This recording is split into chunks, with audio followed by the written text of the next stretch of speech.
El canvi és el mecanisme de formació que consisteix a crear neologismes canviant un aspecte d'una paraula que ja existeix, com ara la categoria gramatical o el significat de les seves flexions. Pot ser semàntic, subcategorial, lexicalització o conversió sintàctica. Com diferenciem els tres tipus de mecanismes de canvi? Els neologismes semàntics es formen a partir de la modificació del significat d'una base lèxica sense alteracions en la forma. Per exemple, carxofa, la que es menja, i carxofa, de la dutxa. També són neologismes semàntics els noms propis que han passat a ser noms comuns, com és el cas de moltes marques de productes com Kleenex, Cello, Bollicao o Chupa Chup.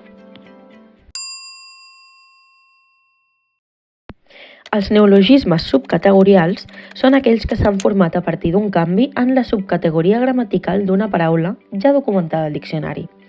Aquest canvi pot ser de gènere, de nombre o de règim verbal, és a dir, mots que passen de ser intransitius a transitius o viceversa. Com ara capellà, capellana, un canvi de gènere, bermuda, bermudes, de nombre, o telefonar, de règim verbal.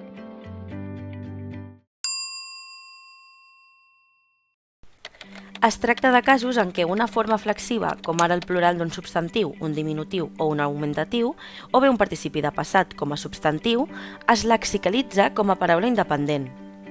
Per exemple, capelleta, glacejat o m'agrada. També es consideren lexicalitzacions els derivats amb sufixos expectius que tenen un significat no dimensional, com gracieta, tovalloleta o batalleta.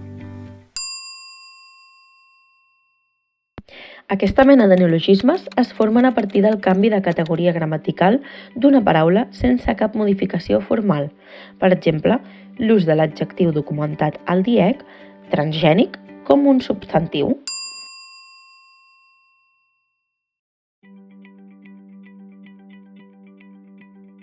Podeu escanejar aquest codi QR per accedir a les activitats d'aquest vídeo.